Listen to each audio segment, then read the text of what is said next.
Pirate Land Skull, Cavern, and Corpse. This is really similar to the last entry that we did in the last layer. And in Pirate Land, this is something that I never really paid much attention to until I saw it in the Smash Remix stage based on, of all things. And I was like, what is that? Being that in Pirate Land, you can see this really dark and threatening, foreboding looking skull cave with glowing eyes and such. It's at the top corner of the map. It surprisingly doesn't seem to be involved in anything. It's just a really unique and out there detail that's there for the fun of it.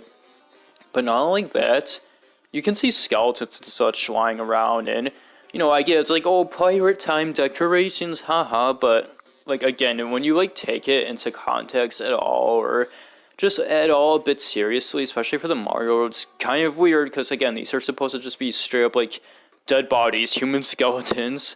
Not really something that you see much in Mario Party. Scrapped minigames. So, like in any Mario Party, there's cut minigames in here. Just happens. Some include exciting pipe lottery, which sounds like it would have been similar to the pipe maze minigame from Mario Party 1, that thing. But it would be based on collecting trophies. That's interesting to think how that would look like.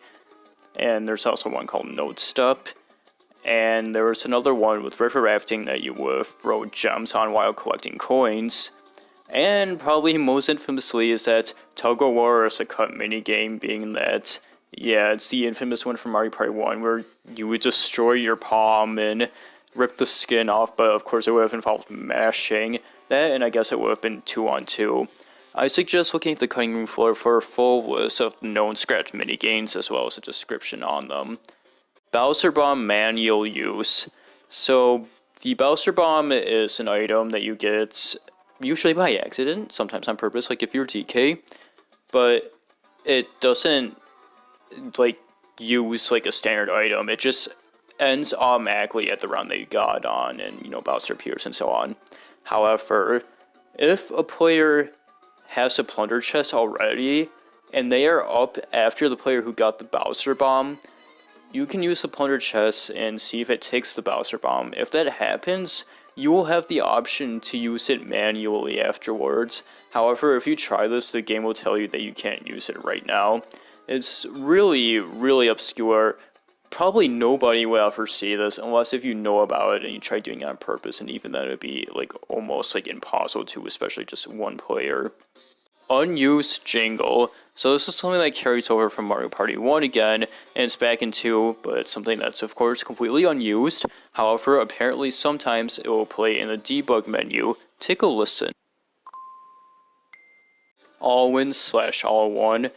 This is text that you normally don't see in minigames, of course, after one's over. And what they mean is, of course, self-explanatory, at least you think it would be. In reality, what these trigger for don't really mean that, and no, it's not for if every player wins to normally just displays all of their names. What happens with this is that if you hack to play as Toad or Baby Bowser in the respective minigames that you face them in, this is what comes up, and for whatever reason, they're different, as you can see.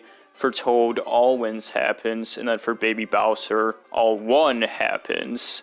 Bomberman. In the game's files, in the counting minigame, there is an unused image of Bomberman used, an unused sprite, and this is really interesting. Now, it's believed that this is just a leftover from Hudson Soft working on the Bomberman games beforehand.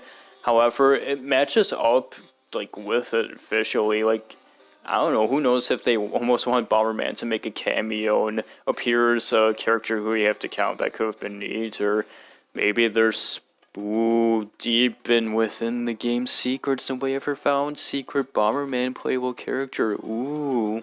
Goomba houses. Okay, this is something that I really want to talk about.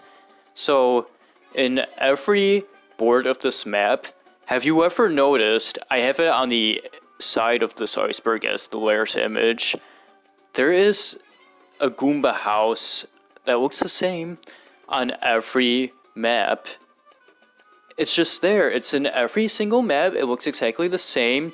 Why are they there? Why? Like, what's the point? Not only that, but sometimes it looks like that there's what's supposed to be a designated entrance to them, like in Bowser's Land, like the spikes would kind of open up as if you're supposed to walk in there, and I guess that makes sense, like in the context of like the universe of wherever this is supposed to take place, but it's strange, it's so strange. What was the philosophy of putting these there? Like, I almost think that it's some kind of like really obscure scratch mechanic or something, like you would be able to do some things at the houses, but who knows, like now they're just there for us to look at.